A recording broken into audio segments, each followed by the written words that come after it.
día de hoy vamos a ver un tema muy importante que creo yo que es necesario dado el crecimiento de la producción científica. Se ha visto, ¿no?, la necesidad de capacitar, la necesidad de orientar, de brindar las buenas prácticas en torno a este tema.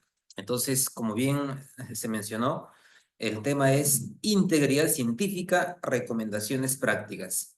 Aquí tenemos nuestro contenido que vamos a ver de manera estratégica. Comencemos brindando algunos términos, algunos conceptos, por ejemplo, ética, ¿no? Y ética en investigación. La palabra ética básicamente es la disciplina que examina, establece, promueve principios, ¿no?, que guían las decisiones y actividades humanas. En otras palabras, la ética cubre el comportamiento de la sociedad, el buen comportamiento de la sociedad, distinguiendo lo correcto de lo incorrecto. Ahora, si esto lo traducimos o lo aplicamos a la investigación, la ética se orienta más al cuidado que debe tenerse para los participantes en un estudio. Aquí hay un cuadro donde se resume una diferencia entre ética e integridad. Muchas veces se suele confundir estos términos, sin embargo, tienen ciertas diferencias. Acá tenemos, por ejemplo, una propuesta, ¿no?, que compiló Abril Ruiz en el año 2019, donde estos dos conceptos están incluidos en la conducta responsable en investigación, o también llamado CRI, ¿no? Es decir, la ética de investigación y la integridad en investigación configuran este mapa, ¿no?, este constructo de la conducta responsable en investigación. Y podemos mencionar aquí entonces algunas diferencias, ¿no?, esta comparación entre integridad y ética.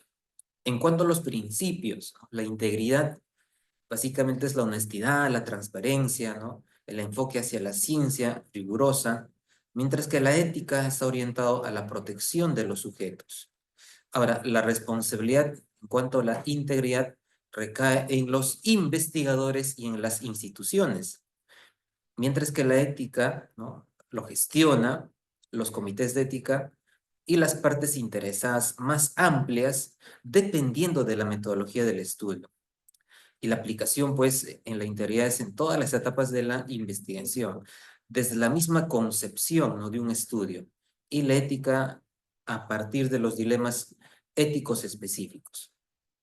Entonces, a partir de esta definición, ¿no?, de esta diferencia entre estos dos términos, podemos decir que la integridad, ¿no?, está íntimamente asociada al comportamiento de una persona, a la calidad, a la cualidad profesional que es una persona y cómo ésta se traduce, cómo ésta responde ante distintos eventos que ocurre en las actividades de una investigación. Ahora, el perder, ¿no?, la integridad o el no tener en cuenta la integridad en investigación justamente puede producir alguna mala conducta en investigación. Entonces, también quiero comentar brevemente acerca de los códigos de ética y de integridad científica. ¿Qué implica código de ética? Pues estas se han creado, ¿no?, con el fin de delinear, de normar el buen comportamiento dentro de las actividades de investigación. Estos códigos buscan prevenir la mala conducta en todo sentido.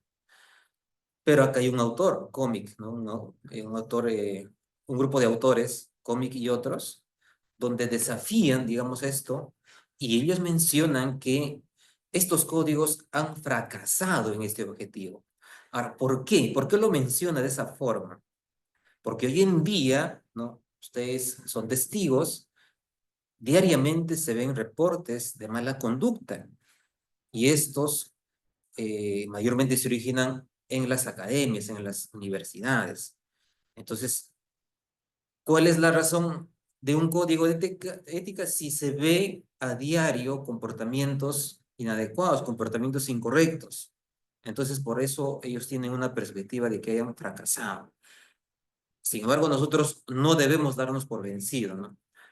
Como miembros de una academia, miembros de las universidades, siempre debemos difundir, ¿no? Las buenas prácticas, código de ética y todo lo que ello implica. También existe, ¿no? Otra, digamos, otras concepciones de investigadores donde mencionan que los códigos de ética a veces no son tomados como importantes en los miembros de investigación y a falta de conocimiento de todo lo que implica código de ética, código de integridad, existen comportamientos inadecuados. A eso lo llama, hay un autor que se menciona aquí, aquí voy a comentar rápidamente, ¿no? Abril Ruiz menciona, ¿no? No se considera mala conducta los errores honestos o diferencias de opinión, ¿ok? Podría haber algún tipo de acción donde la persona inocentemente realizó, pero hay que ver los límites, los umbrales también. Entonces, es muy diferente, por ejemplo, que uno ya conociendo, teniendo plena información de algún tipo de práctica y que ésta es inadecuada y lo hace, ahí pues incurre en una falta, en una mala conducta científica. También quiero mencionar acerca de los comités de ética, ¿no? Que también juegan un papel muy importante para normar el buen desarrollo de las investigaciones, ¿no? El comité de ética de la investigación, ¿no? Comúnmente abreviado CI, es aquel grupo humano encargado de velar estos derechos, ¿no? El respeto, la dignidad, pero ¿de quién? De los participantes en un estudio. Es por ello que en el campo de la medicina, por ejemplo, se ve con más frecuencia, con mayor rigurosidad, el, la gestión que realizan los comités de ética. Eso no implica en los demás campos del conocimiento, llámese ingeniería, ciencias sociales, ¿no? Humanidades, cuando existe participación de seres humanos, entonces también entra allí pues el comité de ética y la función principal de este comité básicamente es revisar los estudios donde participan humanos. Ahora, todo esto tiene un origen, tiene un inicio, pues todos sabemos, ¿no? Las tristes acciones que se dieron en la Segunda Guerra Mundial. ¿Cuántos han escuchado hablar del Holocausto nazi? Me imagino que todos, ¿no? Donde millones de judíos, ¿no? Han tenido que pasar por muchas dificultades, ¿no? Maltratos de distintos niveles y experimentos también donde no hubo pues respeto, ¿no? A la dignidad, a la persona, a su integridad. Entonces, nace justamente estos antecedentes, ¿no? El Código de Nuremberg, la Declaración de Helsinki, el informe de Belmont y otros donde delinea justamente de que toda investigación donde participan seres humanos debe pasar por un comité de ética. Y es por ello que es importante, ¿no? El registrar, el que sea evaluado y aprobado por un comité de ética cuando uno realiza investigación científica. Acá les comparto, ¿no? Algunas fuentes complementarias que van a ayudar también a entender mejor esta temática. También quiero ver con ustedes un poco lo que es los criterios para la autoría. Muchas veces, ¿no? Existe pues esa duda, ¿no? ¿Qué debo hacer yo, por ejemplo, cuando alguien me invita a participar en un estudio? Por ejemplo, les doy un caso, ¿no? Yo soy jefe de una oficina y un colaborador está realizando un estudio donde el colaborador inocentemente le dice al jefe, quisiera que tú seas también parte de los autores de este documento, donde ya casi enviamos una revista o ya estamos por enviar una revista. Entonces, puede ocurrir esos casos, ¿no? Hace poco, por ejemplo, les comento, recibí una invitación de una persona X, donde me decía, doctor, usted tiene la posibilidad de ser autor de este manuscrito, el cual lo invitamos, ¿no? Para que también envíe su ORCID, envíe otros detalles, para enviar a la revista científica. Entonces, Lógicamente, esta persona lo está haciendo en un contexto inocente hasta cierto punto, porque es un conocido, ¿no? Donde hemos interactuado. Y lógicamente, yo he conversado con él de manera muy cordial, muy respetuosa, y le he explicado que existen criterios internacionales para ser considerado autor de un documento. ¿Y cuáles son esos criterios que existen? Acá tenemos, según la International Committee of Medical Journal Editors, existen 4 criterios básicos, ¿no? Esenciales, que determina el crédito de la autoría. El primero viene a ser contribuciones sustanciales a la concepción o diseño del trabajo. O, está con de color rojo, ¿no? O la adquisición de los datos, análisis o interpretación de datos para el trabajo. Entonces, cualquiera de estos, cuando la persona realiza, ya tiene como que un primer requisito para ser considerado autor. El siguiente viene a ser la redacción del artículo o la revisión crítica de un importante contenido intelectual. Entonces, existe, ¿no? Esa coherencia entre lo primero y lo segundo, ¿no? Seguidamente, la tercera condición viene a ser la aprobación de la versión final que será publicada. Es decir, el autor se hace acreedor, ¿no? Es prácticamente propietario de esta eh, publicación, de este documento, y aprueba esta versión, donde de manera inmediata, ¿no? Ya existe un siguiente criterio que viene a ser el acuerdo para ser responsable de todos los aspectos del trabajo.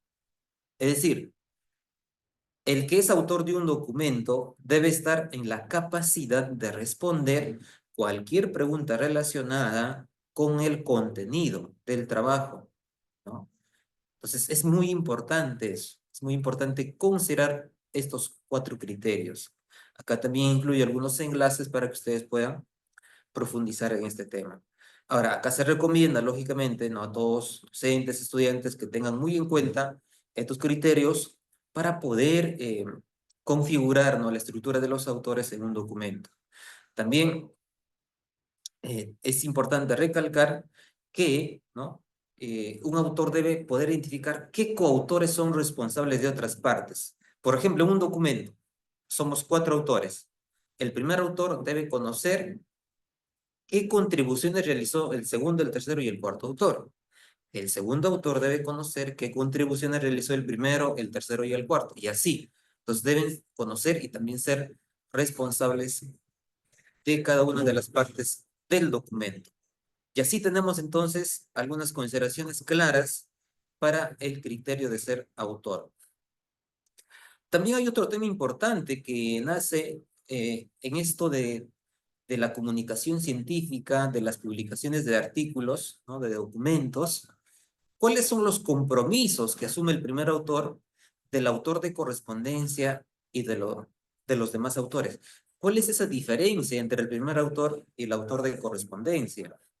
Pues básicamente, hoy en día, lógicamente, existe un gran crecimiento de la coautoría, de la colaboración científica para poder escribir un documento, ¿no?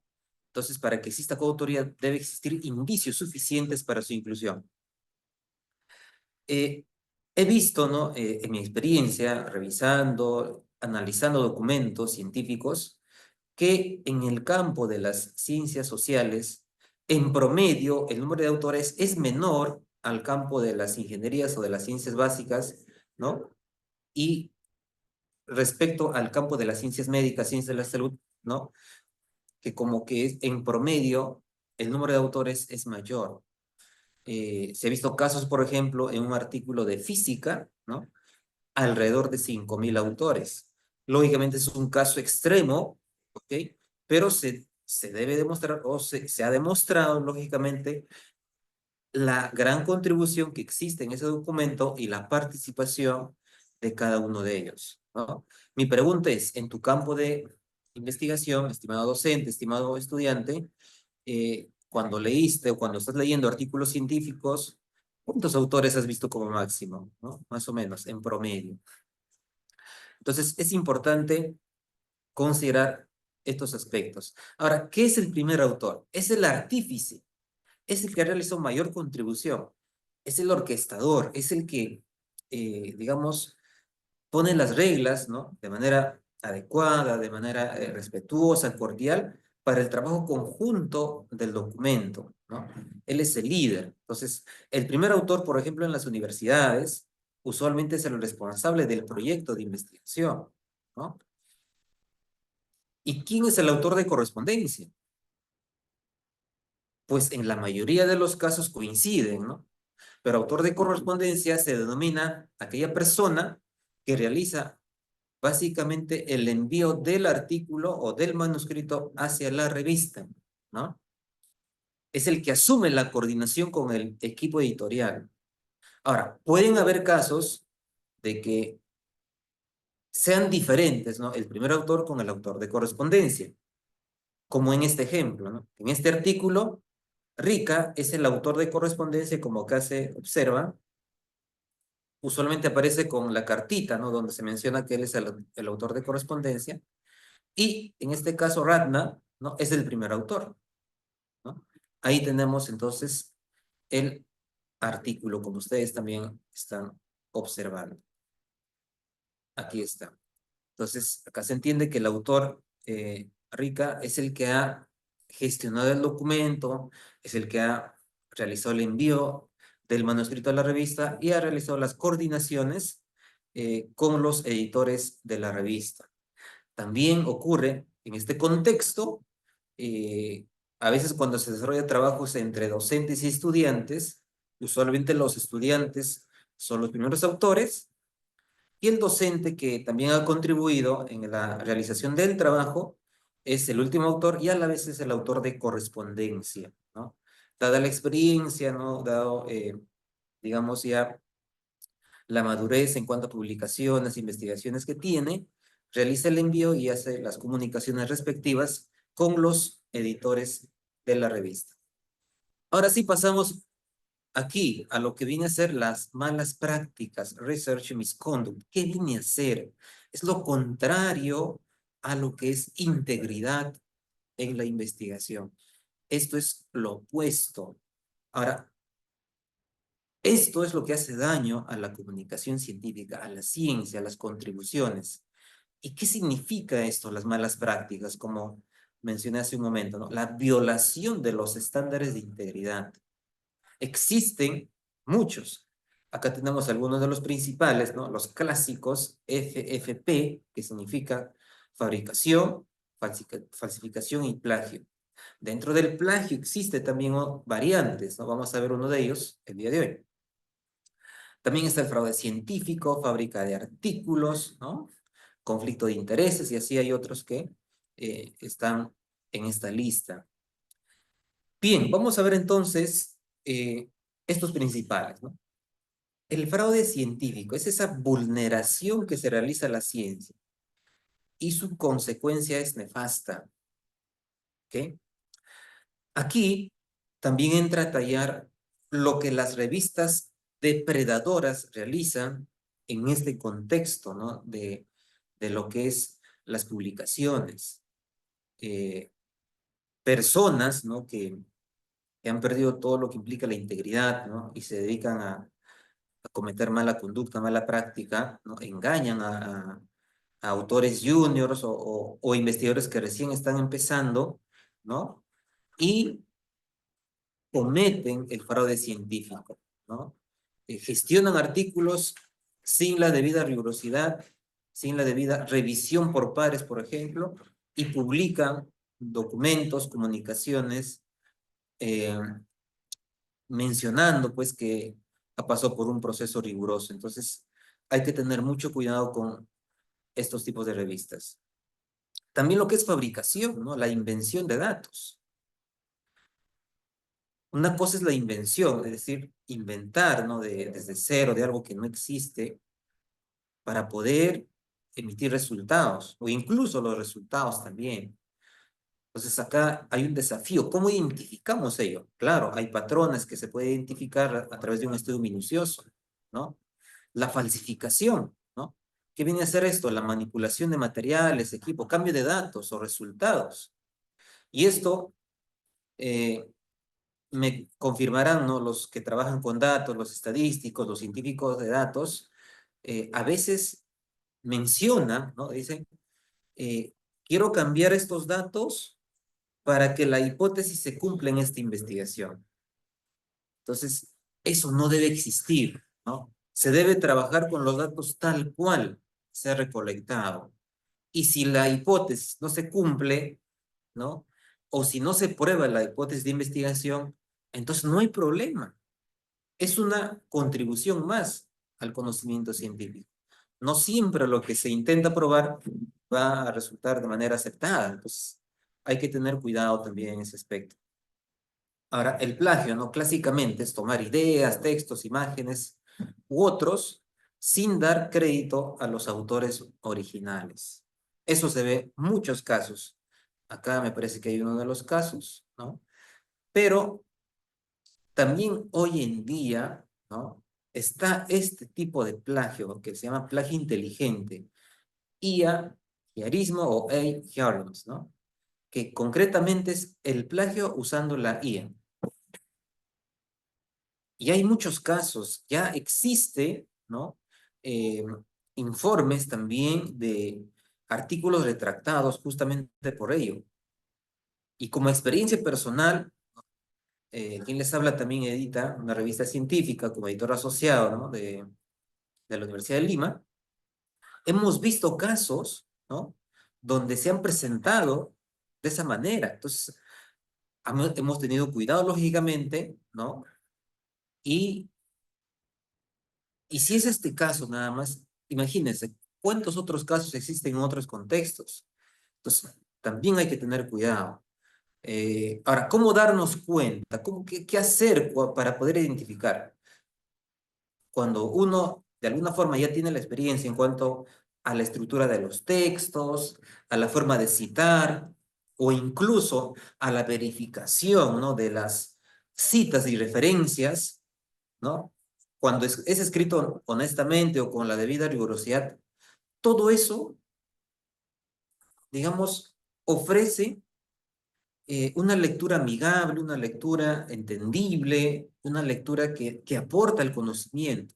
Pero si tú empiezas a leer y detectas ciertos patrones que generan dudas o que generan ciertas preguntas e incluso referencias que no existen, DOIs que no existen, entonces existe alto indicio. Entonces hay que tener cuidado también, ¿no? Mi recomendación para todos los editores, a todas las personas también que gestionan, ¿no? Artículos científicos, tener mucho cuidado en ese sentido. Tenemos también otros tipos de malas prácticas. Por ejemplo, el conflicto de interés, ¿no? El hecho de tener intereses personales o financieros que pueden influir en los resultados. Ahora, Hub nos dice, lo malo no es tener conflicto de intereses, sino no declararlos. Entonces, debemos tener en cuenta si existe, por ejemplo, algún tipo de conflicto de interés. Yo como investigador estoy haciendo un estudio a una farmacéutica, vamos, supongamos, ¿no? Una farmacéutica, y la farmacéutica me financia el estudio para poder emitir resultados sobre un producto que ellos han sacado. Claro, hay un conflicto de intereses, pero debo declarar, ¿no? Debo declararlo para poder transparentar el estudio. También existe publicación salami, ¿no? Endogamia en publicaciones, que en concreto es cuando, por ejemplo, los autores pertenecen, ¿no? A la misma institución que se edita la revista o tienen estrecha relación con sus editores. Ahora, hoy en día se da la endogamia, ¿ok? Por ejemplo, un editor de una revista, ¿no? Podría publicar en dicha revista, pero ¿qué pasaría si este editor publica más del 50% de artículos de ese número? Entonces, ya existe algo raro allí, ¿no? Y ha habido casos, ¿no? De otras editoriales, ¿no? Donde se ha identificado esas prácticas. DOAG, por ejemplo, es una de las indexadoras donde menciona criterios para poder evaluar el comportamiento de revistas y ellos sugieren, ¿no? que no debe superar el 20%, ¿no?, del total de artículos publicados con tasa o con endogamia. Es decir, el 20% como máximo debe ser o está permitido para que algún editor eh, o miembro de una institución sea autor de, de dicha revista, ¿no?, que es editada por la institución. Entonces hay umbrales también que debemos tener en cuenta. Existe todo otro grupo de mala práctica, no mala conducta, lo que es manipulación de autoría y las diferentes variantes. Acá hay un caso, por ejemplo, que les comenté hace un momento, ¿no? La autoría honoraria. ¿Qué implica esto? La persona que no cumple con los criterios y es incluida como autor por su reputación, influencia o integridad. Entonces, ¿qué hacer ante esto? Si alguien, por ejemplo, te invita, tú que eres investigador reconocido, o tú que eres jefe de laboratorio, o tú que eres un director, por ejemplo, ¿no? Te invita para que formes parte, ¿no?, de la coautoría en un documento, pero sin haber contribuido, entonces debes rechazar esa oferta, ese pedido, y mencionar, ¿no?, impartir, enseñar de manera muy cordial que eso es un tipo de mala práctica. Ahora, la autoría fantasma, ¿qué implica? Cuando el autor que cumple criterios no es incluido en el manuscrito. Esto sucede en algunos casos con estudiantes, ¿no? Los estudiantes que han contribuido, que cumplen con los criterios, al final no son incluidos como autores, sino como parte de, digamos, de la sección de agradecimiento.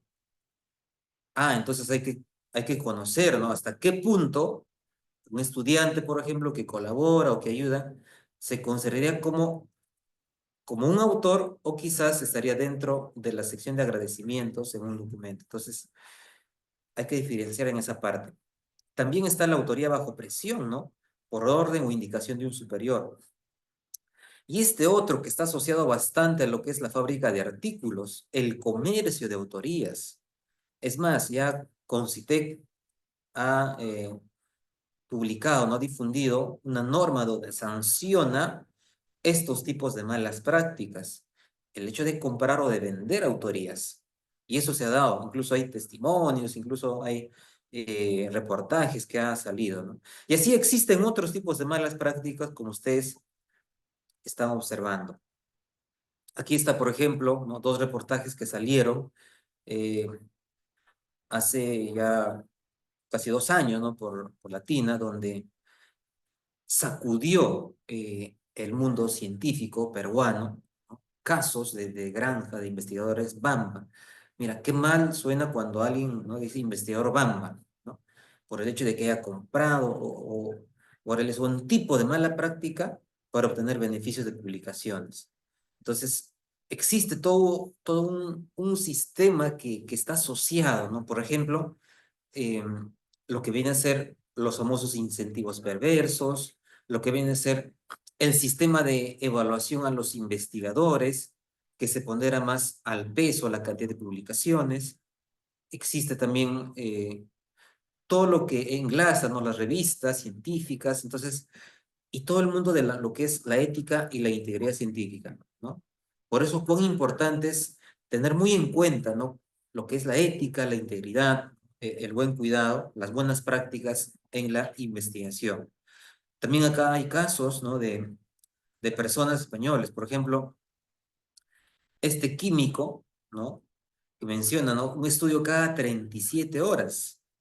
Fue sancionado por la Universidad de Córdoba porque firmaba su trabajo por otras instituciones, ¿no?, entre Rusia y Arabia Saudita. Entonces, aquí también juega un papel importante la afiliación, ¿no?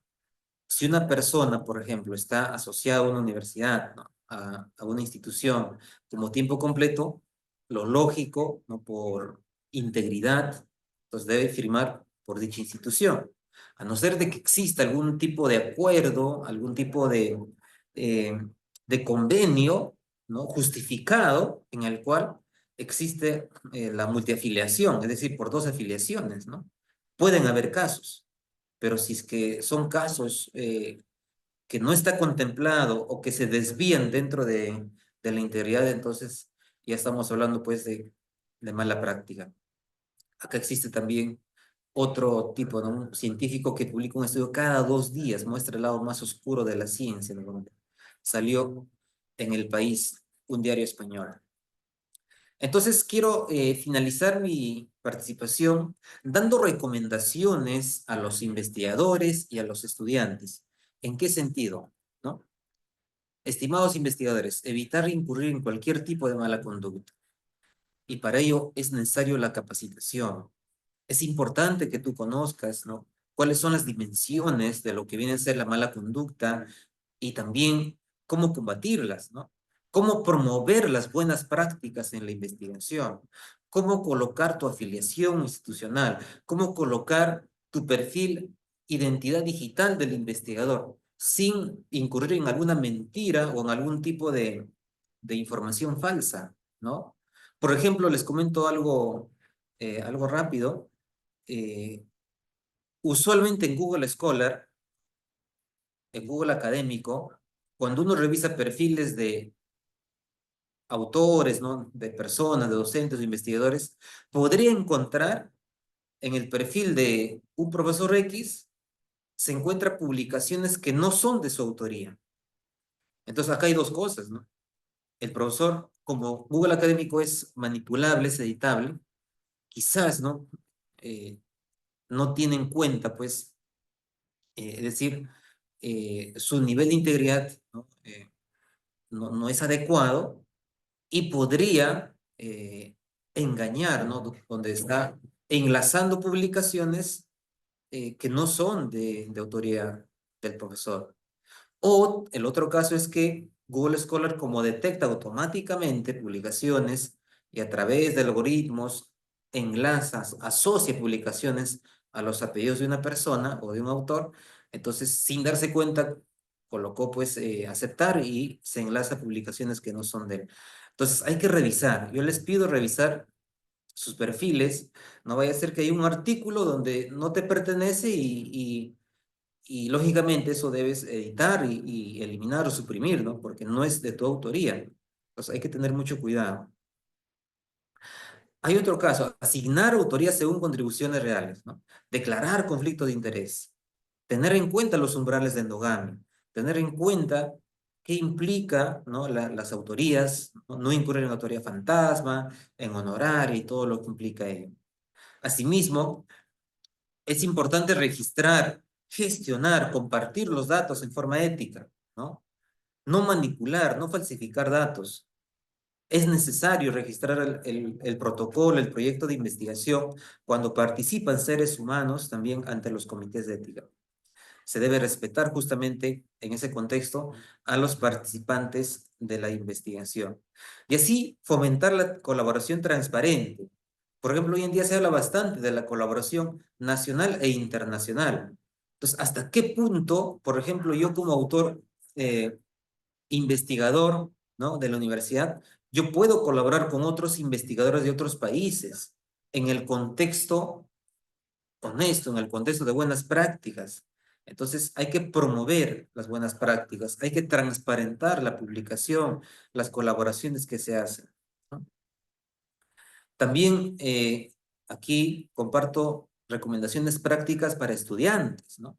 De la misma manera, estudiantes, jefes de práctica o quizás practicantes, asistentes de investigación, ¿no? Deben formarse en ética e integridad desde el inicio para no incurrir de manera inocente, ¿no? En alguna mala conducta, ¿no? Evitar a como dé lugar el plagio con guía, ¿no? Citar correctamente usando gestores bibliográficos. Mi recomendación allí es acudan a bibliotecas, capacítense en usar, ¿no? De manera adecuada los gestores bibliográficos, el cual eh, ayuda en gran manera, ¿no? A gestionar las citas y referencias. Ser honestos con la recolección, el análisis de datos, ¿no? Como ya comenté también. Consultar con el tutor, con el asesor, con el profesor ante cualquier duda, ¿no? Algún tipo eh, eh, de caso o casuística que puede salir, entonces consultar para poder recibir alguna opinión experta, ¿no? ¿Qué significa ser autor? Debemos entender, ¿no? Una pregunta, ¿no? Un quiz rápido, ¿no? ¿Qué es autor? ¿Cuáles son los criterios para ser considerado un autor? Asimismo, no dejarse presionar para tener resultados favorables, ¿no? Hay que informar, debemos ser cautos en todo esto. Así también aprender a reconocer y declarar conflictos de interés. Entonces, son algunas de las recomendaciones. Lógicamente existen muchas más, pero en este periodo donde también desde el área de inteligencia e integridad del Instituto de Investigación Científica, ¿no? Estamos haciendo esfuerzos para promover las buenas prácticas y así pues construir juntos un ecosistema honesto con integridad en la actividad científica. Entonces, les agradezco a ustedes por su atención prestada. Quedo atento ante alguna pregunta o inquietud. Cabe una pregunta que menciona, si me dejas leer, Stephanie. ¿Podría explicar cómo se evidencian los conflictos de interés en una investigación? Básicamente, se debe estudiar allí la relación que existe entre el autor y las instituciones que lo financian, ¿no? O que financian la investigación. O también, en otros casos, ver la relación entre el autor o los autores del documento y la relación que tiene con la revista o con la institución, ¿no? Como mencioné, un editor de revista podría ser autor de esa misma revista, ok, y lo debe declarar. Pero ¿qué pasa si ese mismo editor o un editor invitado para un special issue o un número especial, de los 15 artículos publicados, en los 15 es autor o coautor, el editor invitado? Entonces, allí pues hay una evidencia de mala práctica. Entonces, hay que tener cuidado, identificar en esos casos. Una pregunta más. Dice, si uno quiere mejorar la redacción de ese artículo con la inteligencia artificial, ¿se considera plagio o mala práctica? Una buena pregunta, gracias Isabel. Las ideas, la construcción original del texto ha sido a partir de la contribución del mismo autor y luego esto, a partir de un primer borrador o de una primera revisión por parte del autor o del grupo de autores del documento, se puede, ¿no? Se puede consultar a la IA para mejorar la redacción. Es decir, la esencia de la redacción es autoría propia. Entonces, esta es una herramienta que podría ser usada para poder mejorar la redacción. En algunos casos se pide declarar ello, en algunos no es necesario. Pero lo otro, lo distinto es cuando uno con un prompt adecuado configura y hace que la IA redacte artículos o párrafos enteros, creando incluso citas y referencias. Ese es el problema. Allí está la mala conducta. Bueno, también quiero aprovechar la oportunidad para invitarlos a que nos puedan seguir en las redes sociales del IDIC. Y también quisiéramos comentarles que este ha sido el primer webinar. Tenemos un segundo webinar de este ciclo titulado una charla Perfiles de autor y firma científica, ORCID, Scopus y Web of Science, que se va a dictar el día 6 de junio y pronto estaremos compartiendo las piezas gráficas y mayor información en nuestras redes sociales del IDIC. Muchas gracias a todos, gracias Stephanie por el apoyo. Y bueno, simplemente motivar a todos para seguir aprendiendo, conociendo y aplicando las buenas prácticas. Muchas gracias.